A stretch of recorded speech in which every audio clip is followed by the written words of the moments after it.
We got Neo saying he want Gatekeepers on the Bagfuel podcast.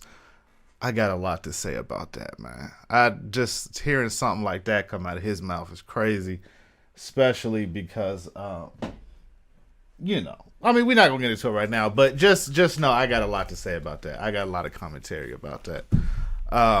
As well as the 2026 NBA All-Star Game just happened this past weekend, and I was pleasantly surprised with the gameplay.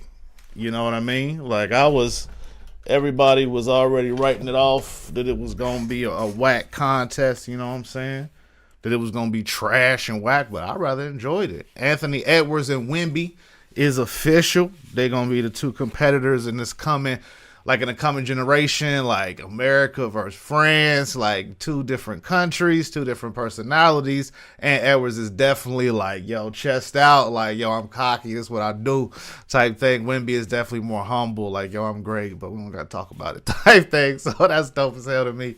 Yeah, so we got that coming up. And then we got Tubi hollering at Cartoon Network.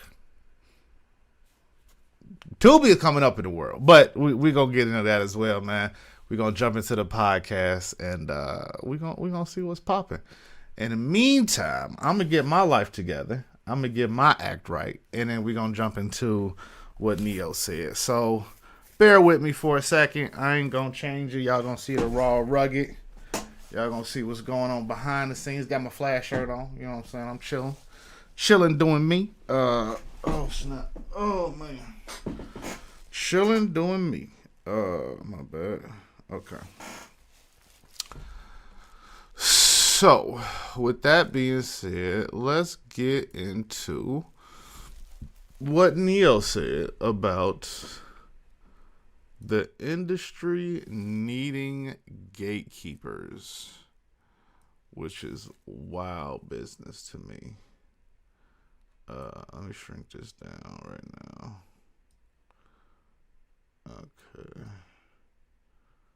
Nah, don't get out the way. Just shrink down for me. Cool. Alright. Let me put on the headphones, make sure it's coming through the speakers, and we're gonna rock out. Uh-oh, it's not coming through the speakers. See?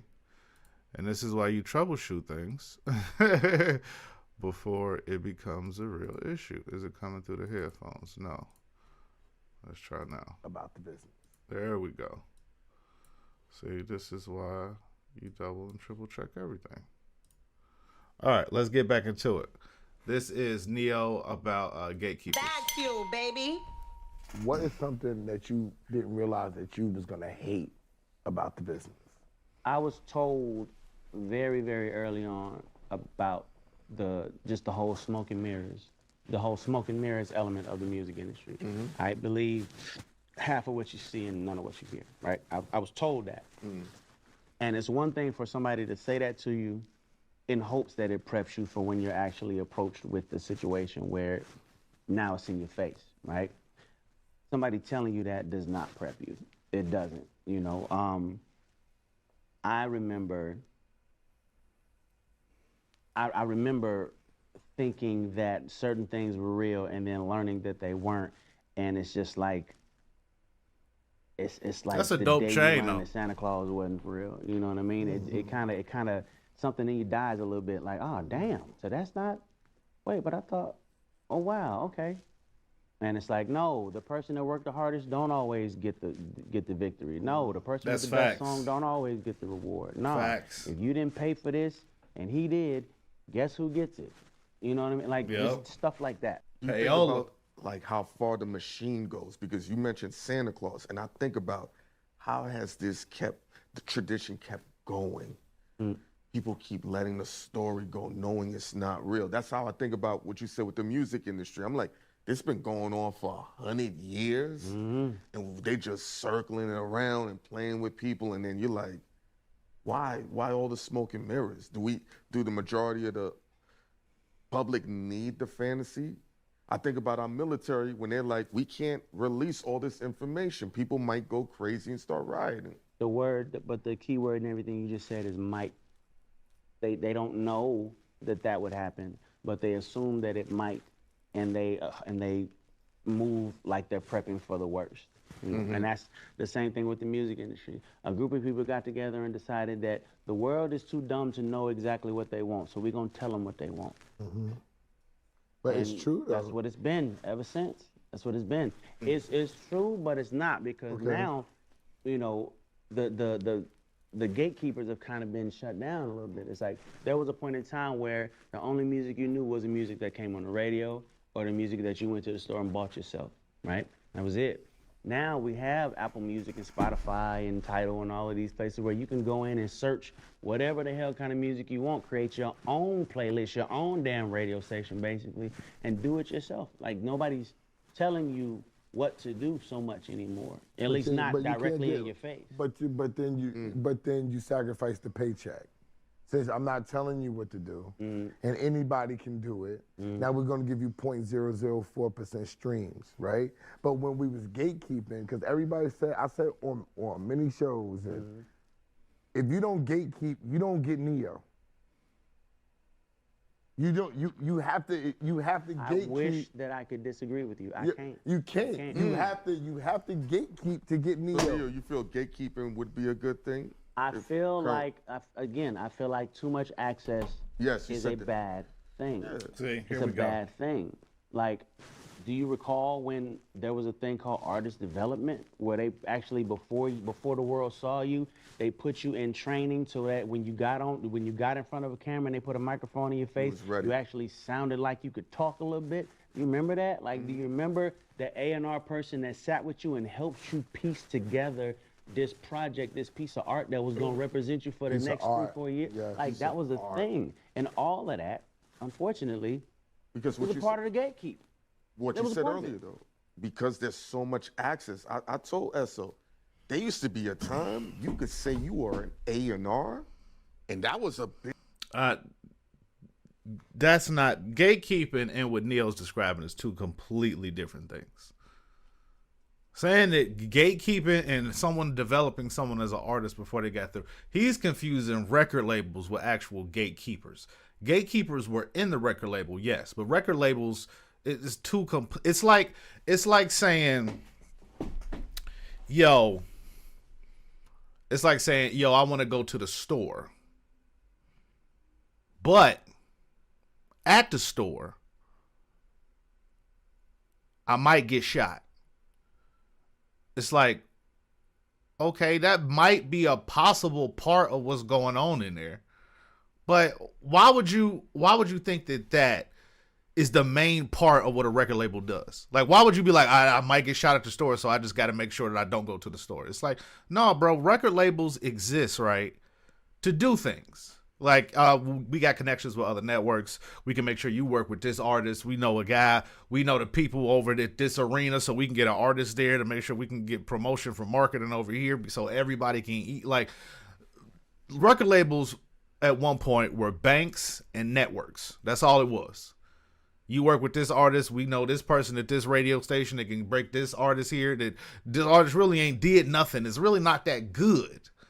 I mean, because he talking like, yo, these record labels didn't let no trash out. I mean, Vanilla Ice was an artist, yo. I mean, we've had trash artists in the past. It's not like every artist that ever came out in U.S. history was like some kind of master dance, Michael Jackson. We wasn't pushing out Michael Jacksons over here. I remember Mary J. Blige. Mary J. Blige still can't dance. Shout out to Mary J. Hey, we love you, girl. But some people just can't dance. 3LW, loved them to death. They was two-stepping the hell out of their music videos. We're not going to act like everybody was just a breakdown. Oh, these record companies just majored into be something that you wasn't. Nah, bro, we're not going to do that. And then to put that there and to be like, well, in order to make sure that we have great artists, in order to make sure that we have superior artist development, we have to have gatekeepers. Oh, my bad. We have to have gatekeepers. Like, bro, what you talking about? No. Gatekeepers keep the gate. This ain't gonna pass and let hey, you gotta look a certain way. Beauty standards used to be fair skinned.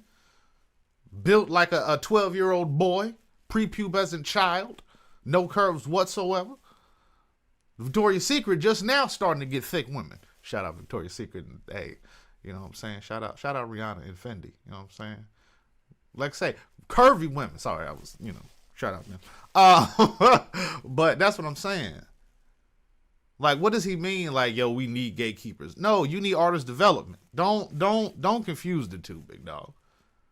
Because gatekeepers mean like, hey, we let you in this movie, but you gotta, you gotta put on this dress. You know what I'm saying? I mean, it don't mean nothing. It's just we need to push a certain image and idea to a population of people. But it don't mean nothing. You know what I'm saying? It's just a good wizard is. You know what I'm saying? That's what they try to sell people, bro. That's what they really try to sell people on. Like, you need the system. Like, what you mean? Okay, some of the music ain't great, but it was heading this way anyway. Don't act like the music was just progressively getting better. Like, it was just 15,000. It was like, Kendrick Lamar was a drop in a bucket. It was hundreds of them, thousands. Music, hip hop music specifically. You can see the change in the people that we call the megastars. It ain't no megastars right now, but the megastars in what's going on right now. I mean, because we got to keep it a buck. We went from the Biggies and the Tupacs and the Jay-Z's and the Nas's to now we don't even have like a superstar. They just released and said, ain't no big hip-hop rap artists on the top 100 billboards. That mean ain't no crossover artists, bro. That mean there's not one rapper that is getting mass over, cross-standing appeal. Now, that's not to say that white people not listening to him. That's a completely different thing. I'm talking about the average music listener that just cut on pop, cut on the regular radio station and be like, okay, what's playing today? They not going to hear NBA Youngboy. Future was Drake was really the only thing we get, and that's because, he dabbles in the singing. I mean, just rap. Say what you want to about the 90s and 2000s. 50 Cent, Eminem, rap artists that rapped. I mean, 50 Cent did a little singer here and there, you know what I mean? But for the most part, rappers rapped. Now it's like if you're not harmonizing, if you're not Kid Cudi-ish, you know what I'm saying? Everybody kind of took the Kid Cudi style, which is crazy. I mean, Cleveland don't get enough respect, especially not from me. I'm from Cincinnati. It's F them all day. But as far as like Bone Thugs and Harmony coming out, rapping and singing and harmonizing, Kid Cudi coming along, harmonizing and kind of doing like a hip hop, you know what I'm saying? Flowistic kind of style. That's the only way you're going to cross over these days. And there's not a lot of rappers doing that. It's a lot of mumble rap, but mumble rap is not mumbling. Mumble rap is not melodic. Some people do it well. Lil Baby was doing well, but he got that gun charge. I don't think he ever got, White America only gonna look at you a certain way, and you got a felony charge. It's like, all right, well, your book is closed. So, I mean, it just depends. I don't even know who you would consider like somebody that's heading that way. Cause you got to be able to dabble in two worlds. You got to be able to dabble like, I rap, I'm part of this life, but I also got this, and I also got the look, and I also got the style. It's like, it's a lot of things. And it's like, I don't know. I got a hot take. Since the destruction of organized crime, a lot of these young up and coming rap artists ain't got a chance no more, bro. There used to be drug dealers and stuff used to support artists. Like, hey, we moving this work over here, but we need to legitimize these artists in the streets. Hey, man, everything on phones now, my guy. You done got the RICO before you even hit the street, before your music even popping. You know what I'm saying? Your homeboy get hit with the RICO, he financing your music. Hey, you off with it. You can't even start the rap career. And if you do, you already excluded out of pop starism because your star is gone. Your innocence level is gone. Not saying you innocent. But that's why I think Drake gonna take a major hit. I mean, I don't really think anything gonna come of this Drake lawsuit. You know what I'm saying? I mean, I feel like he's guilty of a lot of stuff, but some of the stuff in the suit, it's like, bro, come on, man. This is just basically suing for damages. Like, this ain't even no. I thought the RICO was, he going bye, my boy. Nah, it's like, you know what I'm saying? I don't want to poo-poo on nobody parade, but it's just like with the NBA investigation. I was expecting a lot. Like, when that broke, I was like, oh. And then you read it, and it's like, oh, was gambling with some glasses and somebody told their friend, I ain't gonna really do this. Like, I thought this was like, you know what I'm saying? Like, you got mob bosses smoking a cigar, like, let me tell you what LeBron need to do tonight. You got Adam Silver just getting held up by two dudes. That's what I'm thinking of. You know what I'm saying? I was like, yo, it's some gangster shit. It's like, this is the wackest. I feel like gangsterism in 2026 is just severely, like, not what you want it to be. You know what I'm saying? Like, let's get salacious with it. I just imagine Adam Silver at the table just reading over the contracts, and it just a big dude named, you know, Big Swole with a bat just, so you gonna sign that? That's what I want to see. That's what I want to hear about. You know what I'm saying? It's like somebody wore some glasses and a dude texts his friend, y'all not feeling well. Come on now. Like, come on now, big dog. What we doing? What we doing, big dog? But that's just where I'm at with it, bro. I just need some more drama in my life. But back to the Neo thing. My bad. I'm rambling and talking here. Back to the Neo thing. It's crazy to me that he would even say that from that perspective. You were part of the machine. And another thing that gatekeepers do, not necessarily record companies, is they abuse their artists. Gatekeepers keep the gate. Like, this is not a fond term. A positive, like, well, you know, it's just, you know, abuse, right? No. Gatekeepers is not a positive term, my guy. These are people that want things a certain way. Having a standard to, you need to be able to sing, dance, and rap and have some other skill sets is different than being like, you need to compromise your morals in order to get through. Like, no. Absolutely not. Do artists need structure? For sure. Do artists need people to be able to develop them? Absolutely. But they also need to not be taken advantage of, which gatekeepers do a lot of. We all know somebody in the city. I'm not trying to put nobody business out there, but it's some. In order to get into some clubs, in order to get it's some people who own some clubs, you got to get to know them personally. And it's not just a simple, hi, my name's just like, okay, what can you do for me? Like, you know, I'm going to need you to hook me up with a little something on the side. I don't know. People just like to stunt. That's all. There's a lot of you scratch my back, I scratch yours when it's like, that's gatekeeping. That's like, people just want an equal playing field. That's all they want. They want like, if I'm good, let me be good. Now, I don't want to have to meet with you on a dark Saturday evening and pay for a meal. So, you know what I'm saying? Like, that's too much. Let my skill speak for my skill. Or at least let me try and fail. But you got to, oh man, I'm about to speak. You got the same 10 artists doing your club, bro. Ain't nobody got mass appeal. But because they bringing you some money in, you know what I'm saying? Because you're getting a little bit of a check here and there. You know what I'm saying? You're not willing to take a risk on the artist. And I get it. It's a business. But I'm speaking from a bitter artist. That's all it is, bro. I used to be that dude. I used to be the dude. You know what I'm saying? And then a banana, you know, I'm just that was a terrible example of my bars. I'm definitely deleting that part. But you know what I'm saying? I just hand banana, bro. That's so random. That is an Aqua Teen Hunger Force thing to look like a glove. That's hella random. But back to what I was saying. You know what I'm saying? It's just wild to me that somebody that was part of the machine, part of the system, part of the problem would be like, not part of the problem, but in the middle of the problem.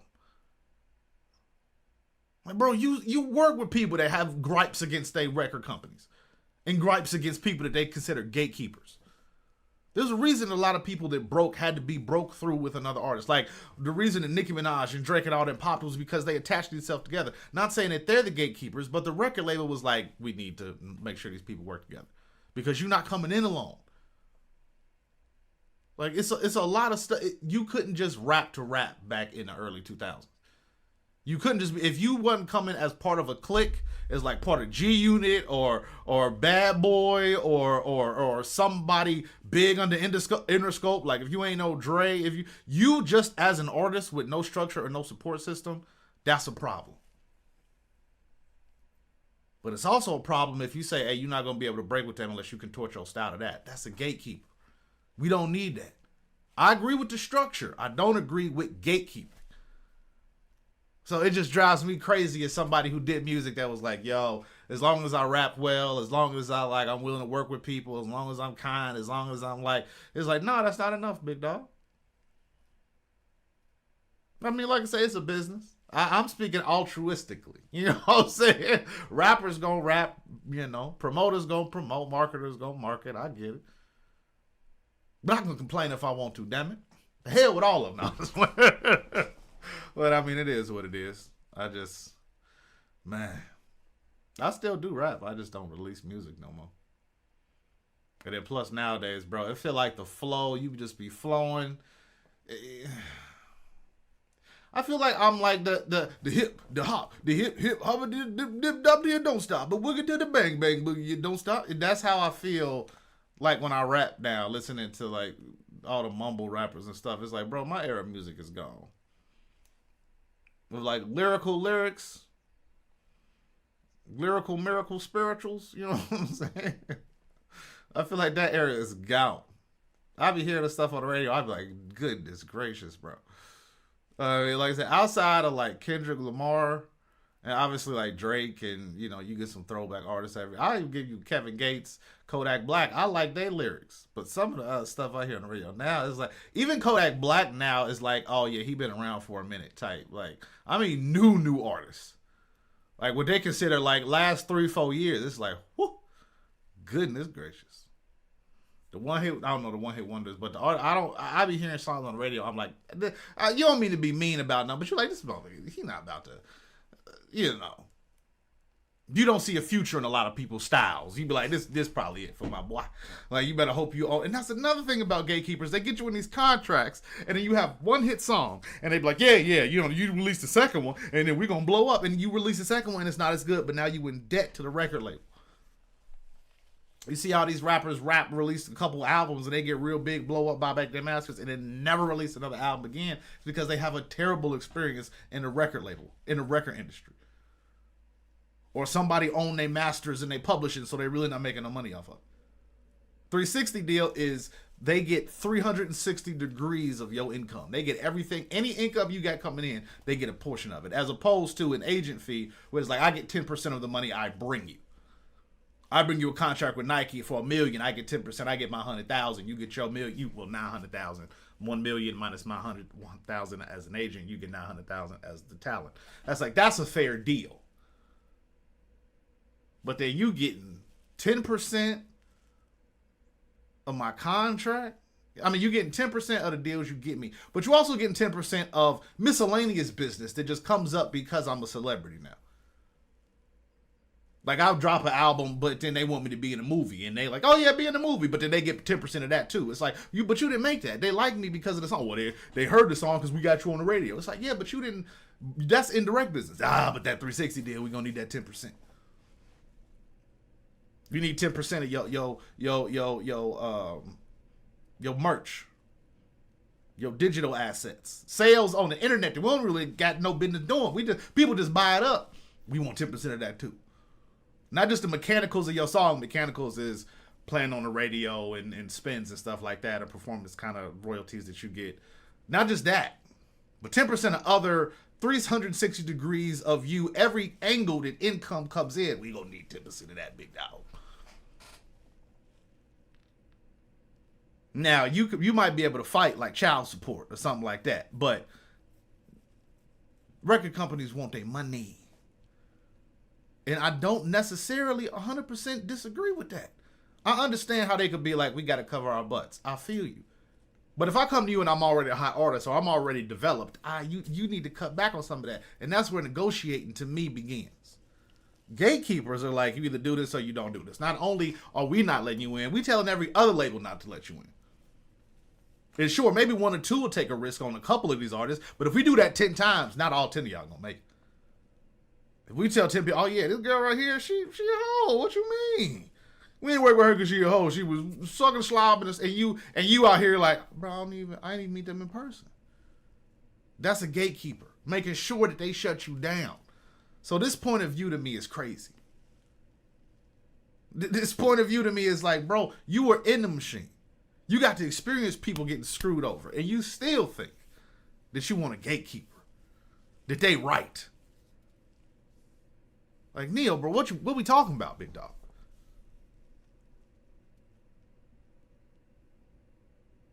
Like I say, yes, we need standards in the music industry. Like I said, y'all need a union. Y'all been needed a union, but y'all won't come together for that. But y'all come together. You'll come together for a gatekeeper. Come on, bro. Gatekeepers are by force. This is not like you have an opportunity. It's like, no, you can form what we want or you're not getting through. Like, bro, come on, big dog. We're not going to do this. We're not going to do this to people who got talent and skill and ability and just want to be treated fairly. Not the uggos, you know what I'm saying? You ugly. I'm sorry. Hey, it ain't fair, big dog. That's why, hey, look, the only genre you can really succeed in being ugly is like rap. You know what I'm saying? Biz Markie had a very successful rap career. You know what I'm saying? Jay-Z, top rapper in the world. You know what I'm saying? Hip hop is very inclusive as far as your looks go. Pop, you gotta be like old and like wise. You know what I'm saying? You gotta be like damn near a Bob Dylan type, where it's like, oh, he's not a sex symbol. But like hip hop is like, yo, whatever you look like, as long as you got bars and a dope beat, come on, bro. We rock with you. But I don't know, man. I just think it's crazy to even like. I don't know if he's like coming from somebody that really got down with like R&B, maybe. Like he feel like it's a lot of R&B artists that don't do it, but bro, you can't. That can't be your mindset, bro. We all deserve a chance, and you know, thinking like that is crazy, dangerous, crazy. But yeah, man, that's it for that one. We gonna jump to this next topic. What we got? So, NBA All-Star Weekend was this past weekend, and it was a lot of fun, man. It was a lot of fun. And Edwards and Wemby is real. The competition, the physicality, the competition. Let me just say that it wasn't a lot of like defense or nothing going on. You know, Wemby was upset because Karl Anthony Towns whiffed on some defense there at the end of that game, and they lost on Scotty Barnes' jumper, which was pretty nice actually. I was like, Scotty Barnes, no, he can't shoot, but hey, if you leave an NBA player open, they'll sink it. But I thought it was good. I thought they did pretty well this year. World versus US, put a little extra competition in it, you know, because USA we a little arrogant on this side. You know what I'm saying? We don't we don't give a darn. You know what I mean? We competing. We trying to win. That's what we do. Hey, we might hate each other, but we better than your country. You know what I'm saying? That's how we think. We delusionally arrogant on this side. You know what I'm saying? It could be. It's kind of like. We all got a little bit of New York in us. It's a little Florida in New York in every American. Like if you put the average, like if in a life or death situation, right? And it's an alligator on the floor, and you like, yo, I'm in my bedroom with an alligator right there. Just, oh snap, how am I gonna survive? I say a good 60%. No, matter of fact, I'm going to give you 5 seconds. Think you wake up, it's an alligator on the floor. You're like, oh, I need to get out of my room. How would you get out of your room? Okay. I think a good 50% of people would just go, I'm going to hit the alligator, knock him out, get out. You know what I'm saying? I'm going to incapacitate the alligator.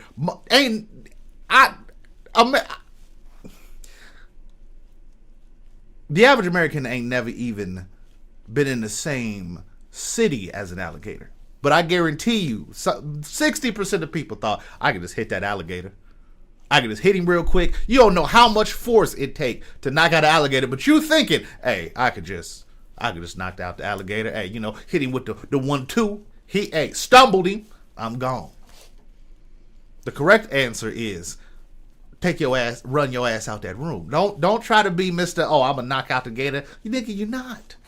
In no world are you about to right hook a gator and get up out of there. It's either beeline for the door or say your last will and testament, because it's deuces. Although I did see a Florida dude, he had a fry patty. He hit that gator, and gator was like, damn. Even the gator was like, this folk tripping. But that's what I mean. Like, Americans, we all got a little bit of Florida craziness, Florida moxie, arrogance, and New York attitude in us. I don't care what the reason is. We gonna throw it in your face, bro. I mean, the NBA, we play the best basketball in the world. Ain't got nothing to do with nothing. Ain't got nothing to do with the economy. Ain't got nothing to do with immigration. But hey, look, America, what we do right is basketball and entertainment, baby. Hey, it's what we do over here. Number one economy in the world, big dog. That's all we got. Education system in the toilet. But hey, it's what we do, man. You know what I'm saying? Wages falling, dropping like it's hot. You know what I'm saying? Snoop Dogg would be proud of the wages in this country. But hey, dab over 50,000, my guy. That's all I'm saying. That's all I'm saying. America gonna be right. All right? We gonna be right before we wrong. And even if we wrong, we thought we was right. So are we really wrong? That's what it means to be an American. And I'll be damned if I don't love it. You know what I mean? Hey, for the red, white, and blue. But it is what it is, man. My bad. I just went on a tangent. Really about nothing. This is why I miss the podcast. This is why I miss it. This is what we're gonna be doing. I'm gonna be going live here a lot more often. Went on for a little bit longer than I wanted to, but on this last little note right here, no, let me get back to it. What I was saying was, I think the NBA All-Star game, hot take, the NBA All-Star game was better than the Super Bowl. This NBA season, let me say it again. This NBA season, see, my phone hating on me. Racism. That's what I be talking about. Nah, but this NBA season so far has been better than the NFL season. Let that simmer. Let's bring that back one time. The NBA came back to NBC this year. More games. Took it away from TNT. I like TNT because they had Inside the NBA. Now ESPN got it.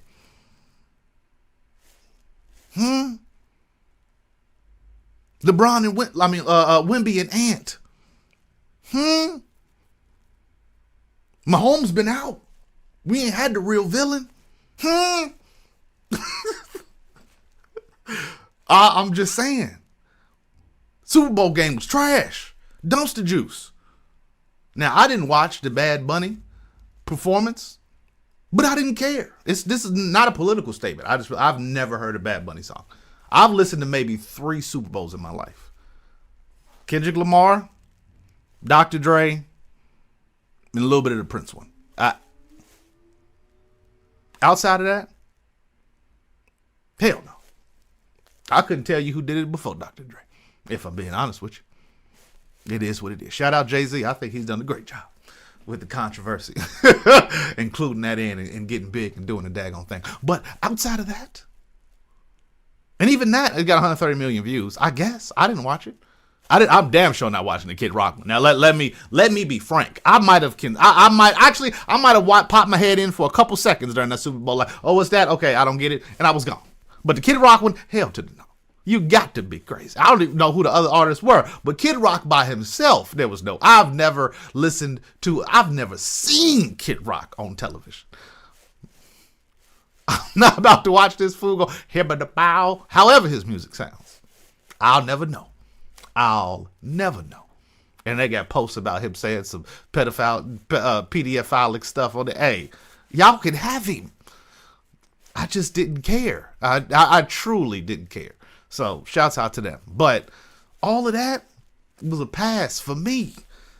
NBA been much better. I've been able to view it easier now. Now that it's gone off TNT, ESPN got it, and they upload stuff all the time on YouTube, and they got better not halftime shows, post-game shows. I think the NBA might be doing better than the NFL content-wise. I'm just saying. I could be wrong. Now, does the NFL get more views? Absolutely. NFL's America's sport. Can't top that. Now, NBA's killing them worldwide, but that's for a conversation for a different day. Views have been up in the NBA since they came back to the NBC. Is the NFL falling? Because as bad as the NBA All-Star game was, at least we had the three-point contest. At least there was that to look forward to. Nobody looks forward to NFL Pro Bowl week. Nobody. Not a soul. What was his name? Tyrod Huntley made it a couple years ago. Shedeur Sanders this year. They looking for anything they can to get an eyeball, an extra eye or two to watch it. They didn't abandon the game. At least the NBA was like, we need to make this better. NFL was like, the hell with the game. Just take off the pads and just let's play flag football. So you tell me who's doing better. Is it more physical? Sure. It's cool. It's less games. So you tell me who's doing better. But you got to look forward to. Break it down for me, because I just need to know. I know somebody out there mad right now. Somebody just, what the NFL, let me just tell you. I know your blood boiling. I know somebody out there right now that got a whole letter for me right now in the chat. But hey, it is what it is. I said what I said. Yeah, man. NBA might be doing better. We'll see. Last topic today, man. Tubi becomes the new Cartoon Network next month. So, past couple of years, HBO Max has gradually removed several classic Cartoon Network series. For fans of the show like the Powerpuff Girls, Scooby-Doo, and Ben 10, it's been a rough time, but good news. And for those and more are jumping over to Tubi. Yeah. Oh. Let's see. Yeah.